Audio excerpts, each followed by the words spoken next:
কাষলতি তলৰ গেলা গোন্ধৰ লগতে কাষলতি তলৰ কলা পৰা সমস্যা দূৰ কৰিব পাৰিব মাত্ৰ এই পেকটো ব্যৱহাৰ কৰি। দেখা পাইছেই চকুৰ আগতে আপোনালোকক মই ৰিজাল্টটো দেখুৱাই দিছোঁ। হাজাৰ হাজাৰ টকা খৰচ নকৰাকৈ ঘৰতে আপোনালোকেও এনেধৰণৰ ৰিজাল্টে দেখা পাব। মাত্ৰ এবাৰ ব্যৱহাৰ কৰি চাব আৰু ৰিজাল্ট দেখি আপোনালোকে বাৰে বাৰে ব্যৱহাৰ কৰিব মন যাব। যেনেকুৱা ধৰণৰ কলা দাগেই নহওক লাগিলে কাষলতি তলত আপোনালোকৰ দূৰ হৈ যাব। আপোনালোকে মাত্ৰ ৰেগুলাৰ ব্যৱহাৰ কৰক। আৰু বহুতে মোক কমেণ্ট কৰি আছিলে এইটো বিষয়ত ভিডিঅ' দিবৰ কাৰণে, অলপ দেৰি হ'ল, তাৰ কাৰণে বেয়া নাপাব। আৰু এই পেকটো কেনেদৰে বনাব লাগিব, কেনেদৰে ব্যৱহাৰ কৰিব লাগিব, কেনেদৰে ব্যৱহাৰ কৰিলে বহুত বেছি ভাল ৰিজাল্ট পাব, মই সকলোখিনি আপোনালোকক ক'ম। ভিডিঅ'টো অলপো স্কিপ নকৰাকৈ একেবাৰে শেষৰলৈকে চাব। আৰু এই পেকটো আপোনালোকে যিকোনো ধৰণৰ কলা দাগতে ব্যৱহাৰ কৰিব পাৰিব। যদি ডিঙিত কলা পৰিছে তাতো ব্যৱহাৰ কৰিব পাৰিব। কিছুমানৰ আঁঠুটো বহুত বেছি কলা পৰে তাতো আপোনালোকে ব্যৱহাৰ কৰিব পাৰিব। ওঠৰ ওচৰত পিগমেণ্টেশ্যন হৈ যায় তাতো আপোনালোকে ব্যৱহাৰ কৰিব পাৰিব। মুঠতে চবতে ব্যৱহাৰ কৰিব পাৰিব, কাৰণ ইয়াত কোনো ধৰণৰ কেমিকেল ব্যৱহাৰ কৰা নাই আৰু মই ইয়াত বেকিং ছ'ডাও ব্যৱহাৰ কৰা নাই। মুঠতে যিকেইটা বস্তু ব্যৱহাৰ কৰিছোঁ আপোনালোকে লগাম গ'লে মুখতো ব্যৱহাৰ কৰিব পাৰিব।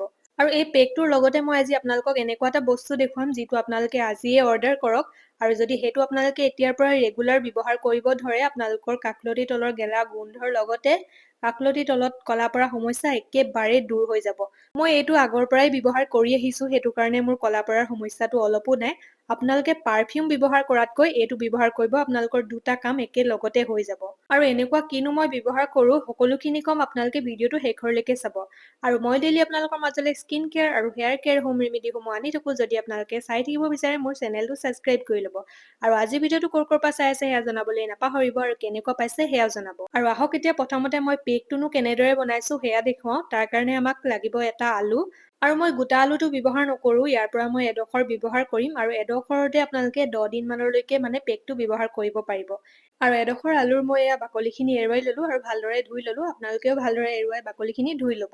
তাৰপিছত এয়া ভালদৰে মই পিহনাত পিহি লৈছোঁ। আৰু ইয়াৰ ৰসখিনিহে লাগিব, আপোনালোকে মিক্সিত মাৰিও ৰসখিনি উলিয়াই ল'ব পাৰিব। মুঠতে যেনেকৈ সুবিধা হয় উলিয়াই ল'ব।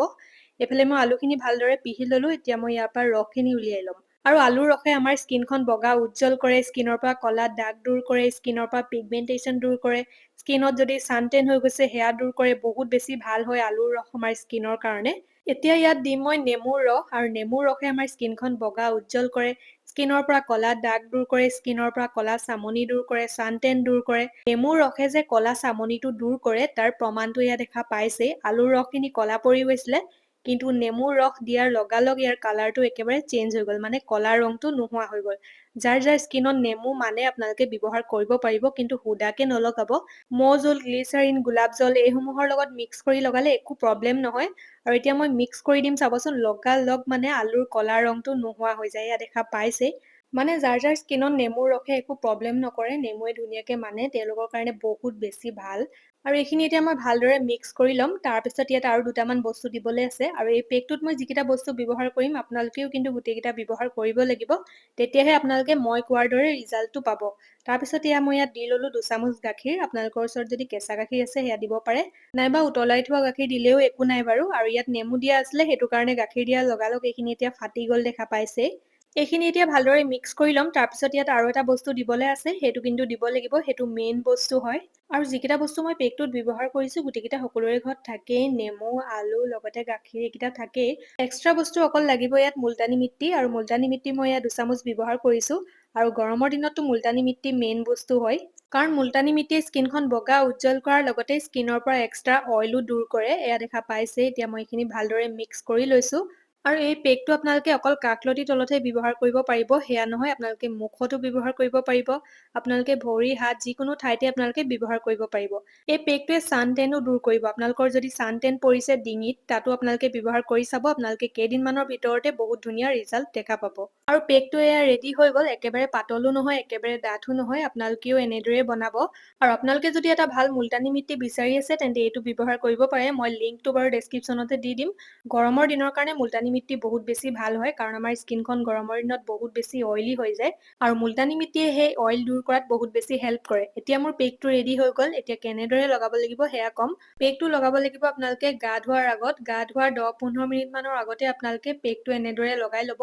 আপোনালোকে পেকটো এদিন এৰি এদিন লগাম ক'লেও লগাব পাৰিব, নাইবা আপোনালোকে ডেইলিও লগাব পাৰিব যদি আপোনালোকক বহুত সোনকালে ৰিজাল্ট লাগে।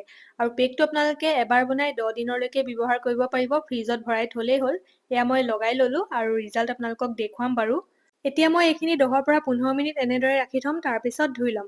আৰু গা ধোৱাৰ পিছত যিটো লগাব লাগিব সেইটো যদি আপোনালোকে ব্যৱহাৰ কৰে মাত্ৰ এসপ্তাহৰ ভিতৰত আপোনালোকে কাষলতি তলৰ কলা ৰং দূৰ কৰিব পাৰিব। কাৰণ বিশেষকৈ সেইটো বনোৱা হৈছে কাষলতি তলৰ কলা ৰং দূৰ কৰিবৰ কাৰণে, লগতে কাষলতি তলৰ গেলা গোন্ধ দূৰ কৰিবৰ কাৰণে। মুঠতে এসপ্তাহৰ ভিতৰত আপোনালোকে কলা ৰং দূৰ হোৱা দেখা পাব, লগতে গেলা গোন্ধটো এদিনতে দূৰ হ'ব। তাৰ কাৰণে আপোনালোকে কি ব্যৱহাৰ কৰিব লাগিব, লগতে লিংকো মই দি দিম, আপোনালোকে মাত্ৰ অৰ্ডাৰ কৰি ব্যৱহাৰ কৰি চাব, 100% ৰিজাল্ট পাব। আৰু পেকটো ৰিজাল্ট দেখা পাইছে, যিটো মই আপোনালোকক ঘৰতে বনাই ব্যৱহাৰ কৰি দেখুৱালো, কিমান বেছি ধুনীয়া ৰিজাল্ট। আৰু এতিয়া আপোনালোকক দেখুৱাম যিটো বস্তু আপোনালোকে গা ধোৱাৰ পিছত ডেইলি ব্যৱহাৰ কৰিব লাগিব। এইটো হৈছে ডভ ৰোল অন, আৰু যিটো বিশেষকৈ বনোৱা হৈছে কাষলতি তলৰ কলা ৰং দূৰ কৰাৰ লগতে কাষলতি তলৰ গেলা গোন্ধ দূৰ কৰাৰ কাৰণে। লিংক আপোনালোকে তলতে পাই যাব, ওলাই থাকিব, তাতে ক্লিক কৰি অৰ্ডাৰ কৰিব। মই দিয়া লিংকত ক্লিক কৰি অৰ্ডাৰ কৰিলে ধুনীয়া এটা ডিছকাউণ্টো পাব। আৰু ৰিজাল্টটো আপোনালোকে দেখা পাইছেই, মই এইটো বহুত দিনৰ পৰা ব্যৱহাৰ কৰি আহিছোঁ। আপোনালোকে এবাৰ ট্ৰাই কৰি চাব, এই গৰমৰ দিনততো এইসমূহ সমস্যা আমাৰ হৈয়ে থাকে। ডেইলি গা ধোৱাৰ পিছত আপোনালোকে ব্যৱহাৰ কৰক, ব্যৱহাৰ কৰাৰ পিছত আকৌ ধুই নেপেলাব, এনেদৰে লগাই থৈ দিব। গেলা গোন্ধ দূৰ কৰিবৰ কাৰণে পাৰফিউম লগোৱা এৰি দিয়ক, পাৰফিউমে আপোনালোকৰ গেলা গোন্ধ খন্তেক সময়ৰ কাৰণেহে দূৰ কৰিব। মই যেতিয়া বস্তুটো আপোনালোকক দেখুৱাই থাকিম তাৰ তলতে ওলাই থাকিব, তাতে ক্লিক কৰি অৰ্ডাৰ কৰি লওক। হোম ৰেমেডিৰ লগতে এই প্ৰডাক্টটো ব্যৱহাৰ কৰি আপোনালোকে কেনেকুৱা ৰিজাল্ট পাইছে সেয়া জনাবলৈ নাপাহৰিব। ইয়াৰ পিছৰ ভিডিঅ'টোত আপোনালোকক কেনেধৰণৰ সমস্যাৰ ওপৰত ভিডিঅ' লাগে জনাবলৈ নাপাহৰিব। আজি ভিডিঅ'টো ইমানতে ৰাখিছোঁ, বাই।